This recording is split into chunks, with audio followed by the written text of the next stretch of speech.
Hey, welcome back. I missed you guys. I've been sharing a lot of my audiobook, my children slash adults audiobook. First of all, let's begin. Welcome to The Painted Fool. My name is Jay, your host, and this space is for you and everyone with the goal or desire to get somewhere.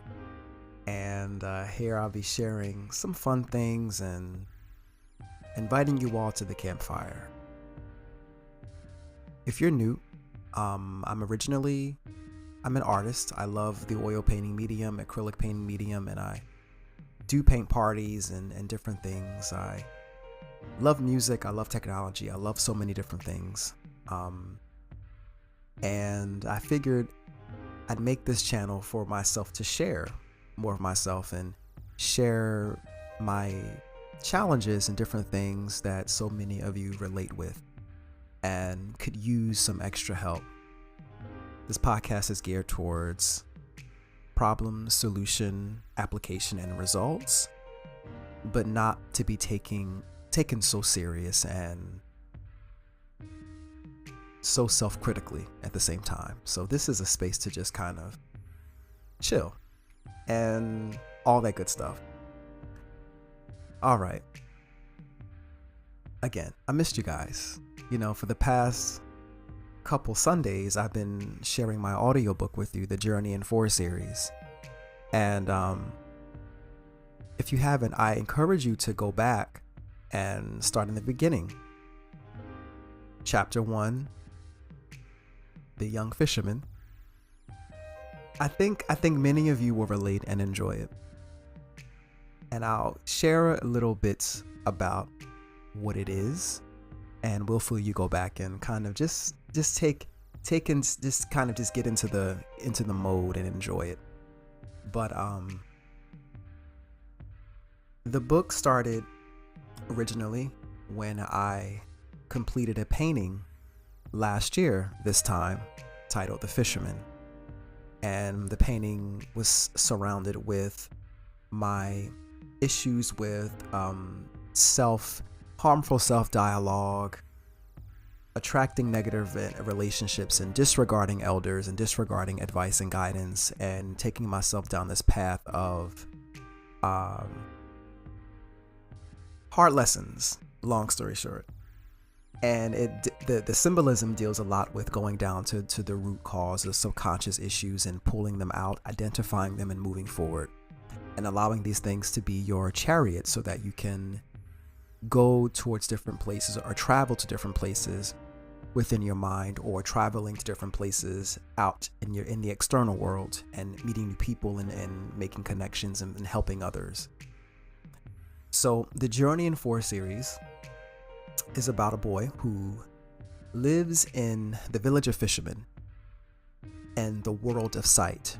The world of sight has 4 continents. There's height, the land of the skies. There's Amaria, the land of the water. Then there's Flare, the land of fire. And then we have Hearth, the land of earth, the lowly land, Hearth. And the boy grows up in the village of fishermen, kind of like in this vacuum. In his home, he starts in his home titled The Unknown in a Place of Time. There he's growing up and he learns that, let me rewind a little bit. I don't want to say everything because I don't want to explain the whole story, but everyone in the story, everyone in the world of sight has a black stone that follows them around it's called Everything. And everything has a function, a very powerful function throughout the story. But he decides that living here in the unknown in a place of time isn't working for him. So he decides to pack his things and leave. Prior to him leaving, he notices these 4 seeds on his dresser, and he puts them away in his knapsack and goes off to leave the unknown in a place of time. His parents are upset. They don't want him to leave, and he goes and he leaves and he goes to travel to Amaria. And upon that, it goes uphill from there, but he encounters some challenges and victories as well. And then we travel to different parts of the world of sight. It's geared towards children. However, I highly recommend everyone listen to it. It's best enjoyed with headphones, by the way, because of the ambient sounds and the different things I add into it to kind of put you into the environment of the world of sight, you know? I think you'll like it. And I'm creating more things around this Journey in 4 series because I am that much connected with it. I'm creating so much with this, but I don't want to reveal too much. But yes, so what has been going on in these passing days? Well, I've added another function to adding another video segment to my Paint in Full vlog, and I'm bringing on a really good sister of mine, and we're going to have some fun just talking about different topics, different subjects, and just, you know, things that kind of just need attention. But we're two jokesters, and we have such a great chemistry, we figured why not just put it out on the vlog format, you know what I mean? So we're doing that, and we shot a pilot episode together, and we had fun, and it was well received. So we're continuing that whole thing. So I'm really excited about that. You can probably hear it because of how goofy we're really goofy. And yeah, so been doing that, and of course sharing the Journey in 4 series with you. And I'm really appreciative of the feedback, by the way. Some have said that it made them emotional. Some said they can really relate to it, and they can understand the metaphors and the symbolism behind it. And those things matter to me. Number one, it keeps me, I guess it makes me feel good to continue to push more out there because it's being received. So, not to mention, so many people mentioned that they like my voice. So I said, all right, well, I'm glad that you appreciate the sound of my voice on top of the content. So I said, I'm gonna keep going, and I'm gonna keep sharing my content and whatnot. So it's been received so well. So yeah, so much has been happening. I released I'm getting into reviewing products because, you know, I figure why not just put so much of myself, who I am, and put that part of me out there. I love beauty products. I love the beauty industry to an extent. Although I love the transformative process behind makeup, the costume, I love that stuff. I personally think it's a bit overdone in everyday life, and it feeds a certain spirit or a certain narrative I don't necessarily agree with.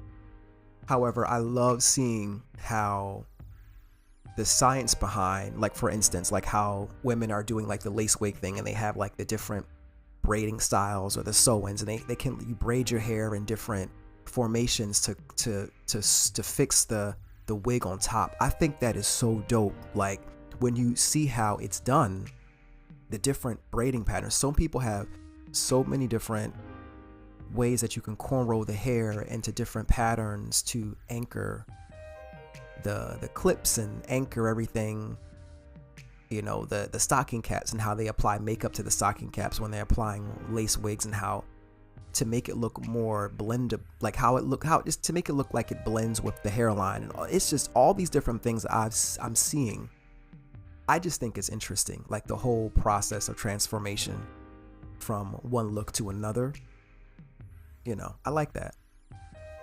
In a regular day-to-day situation, that's not something that I would run to, but I really love that stuff. It's dope. The makeup too. Like I like seeing the pigments, how smooth they can be and all that good stuff. Like I can go in for days, but anyway, I love beauty things. I love self-care. I love body oils and the butters and the all of that. I love it all. Fragrances and essential oils and whatnot. Admittedly, although I still carry some synthetic fragrances. Some of them have really catchy, really gorgeous bottles, and I like the way the bottles look, so I have them in my home and I just keep them, and sometimes I look at them, I open up the cap and I'll just smell them and put them away. I don't even apply them. But occasionally I will dabble in some things to kind of feed that inner child sometimes. You know what I mean? Like just buy something random that may have some synthetics, and I'm not too partial on that. I don't overdo it, so I don't beat myself up on how much I do the synthetic thing. So I'm all right with it for now. Recently, I purchased a body butter for men from this website titled clbody.com. I happen to know the owners of the company, and I got their product and I said, I'm going to try this. Not many body butters are geared towards men that have such a masculine fragrance and things like that, synthetic or natural, that I can see.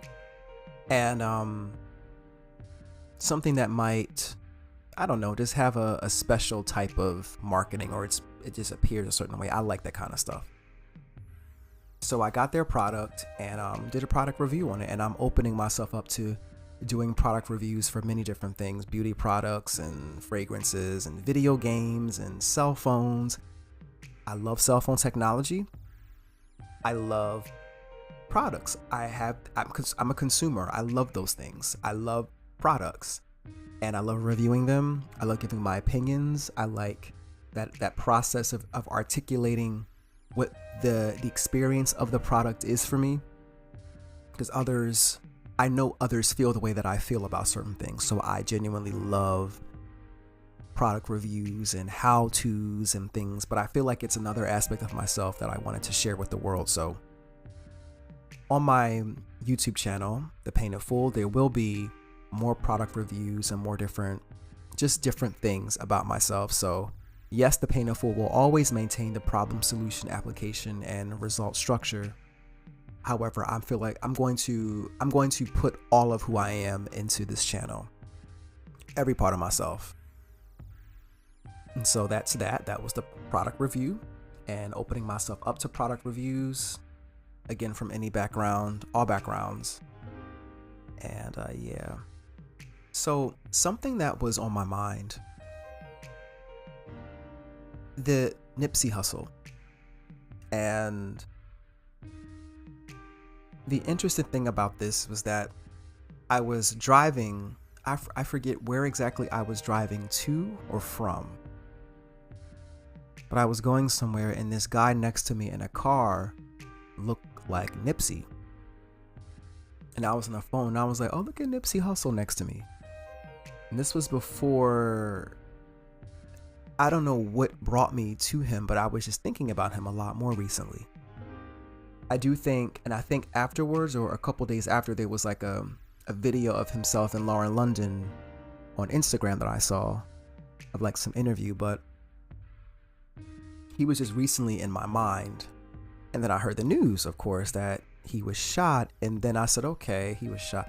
And then I saw that no, he wasn't shot. He was murdered. He was shot and killed. And I'm like, whoa, you know, it kind of just, I got a little heavy about it. I don't know why per se, like why it affected me to this degree. Not to a major depressive degree or anything like that, but it just made me want to say something. First of all, peace to his family. That's the first thing. Peace be upon him as well. And yeah, it just affected me some heavily, in some heavy way.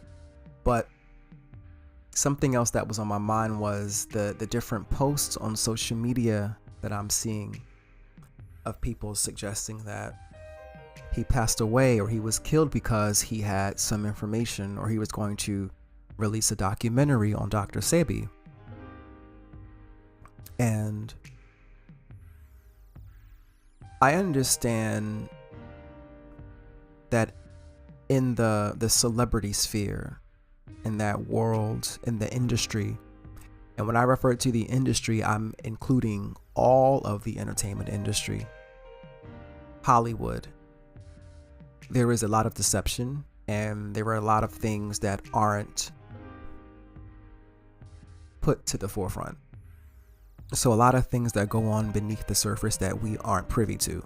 However, in this case, Dr. Sebi is not a secret. Nothing that Nipsey Hussle sharing of Dr. Sebi would have been anything that has not already been shared from Dr. Sebi himself, and the videos are all over the internet.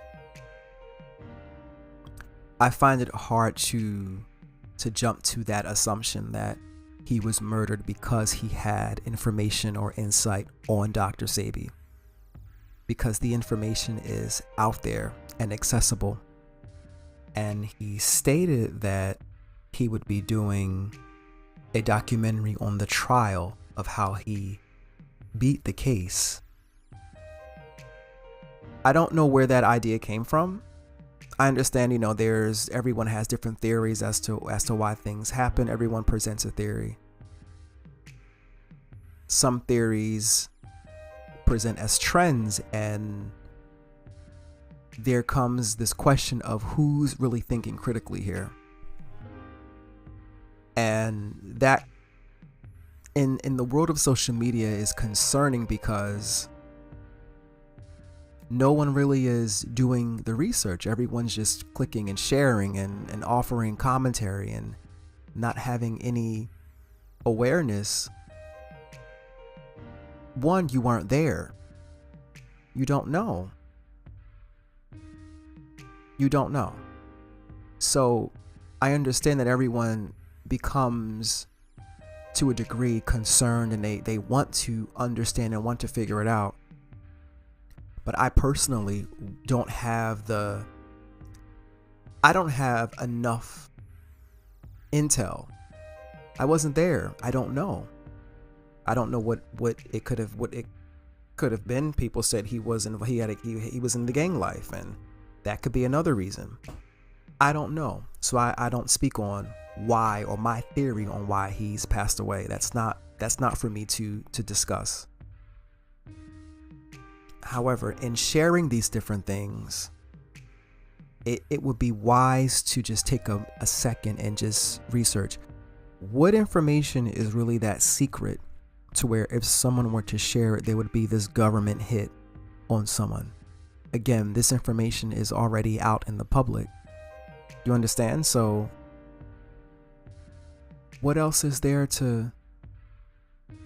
What is so secret and top secret and so profound about information that's been available already? You can just simply Google. Dr. Sebi's death in itself brought a lot of more of his lectures and things to the forefront. So Nipsey would not have done anything that would have let out any other secret information or any further secrets. Eating alkaline and the things that Dr. Sebi brought up. Mucus in the body is the cause of a lot of disease. And there is a list of foods that are recommended. The list is accessible everywhere. It's a nutritional guide that updates every so often. Foods that are hybrid are not recommended to be eaten because they have no soul, no seed in them. Eating things that have no source, or that they have no seed, they have no...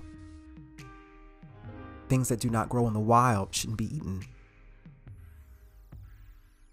But of course, that list has changed over the course of years. But It just takes a simple research. There's Facebook groups all over the place with Dr. Sebi's nutritional guides. There's a website. There's so much information out there. But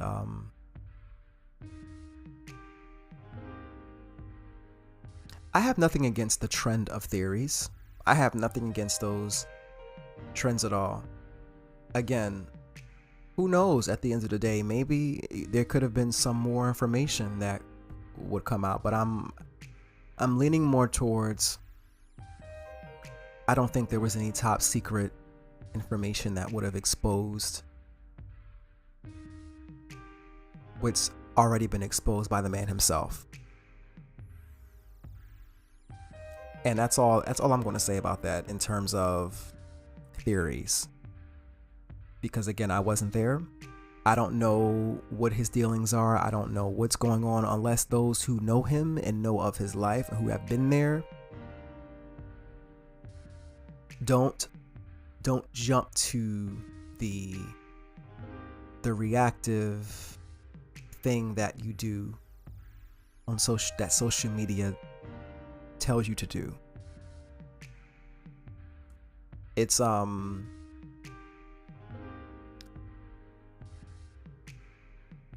very, to me personally, it can be concerning because I'm like,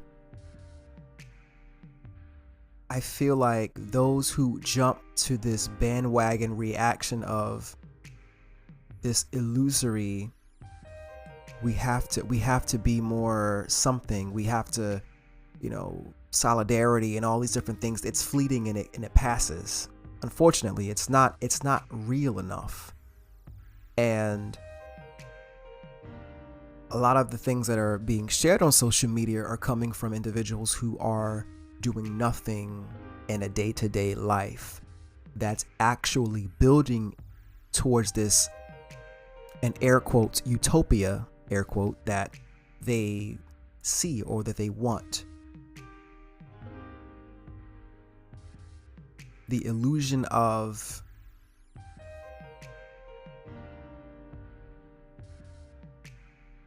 I won't say but so much. However, I think that we need to be more aware of information that's being shared to us. We should take a moment and just wait a little bit. The same thing with the Jussie Smollett situation. A lot of these things that come out on through social media, these news articles and things, I honestly think that because we have the luxury of not being involved, these things not affecting us directly in those moments, I think because we have that luxury, we should practice objectivity in a moment. And I know in the social media world and climate, people don't recommend, or people just feel like reacting is the best thing to do. But we have a brain. Yes, we have feelings and we have those things too. But I feel like the constant response is an emotional reaction. And that's not healthy. It's not wise all the time to just jump to just feeling and jumping and going into an outrage. And, outrage is, honestly, nowadays, truly, outrage is it's like that new currency. It just keeps things going. You're feeding something when you're giving your energy to that. You're giving your emotions, you're feeding a spirit doing that. Sometimes being detached and cool is not a bad thing at all. I learned that. Thankfully, I have those qualities within myself. My parents and being around very objective individuals, having and being in the company of really great men, for me at least, has really helped me to tone down the quick reactive situation and assessing and being somewhat of a robot, honestly, just to make it very plain, for a lack of a better term. I think we should just take a moment before jumping to emoting all the time. I really do.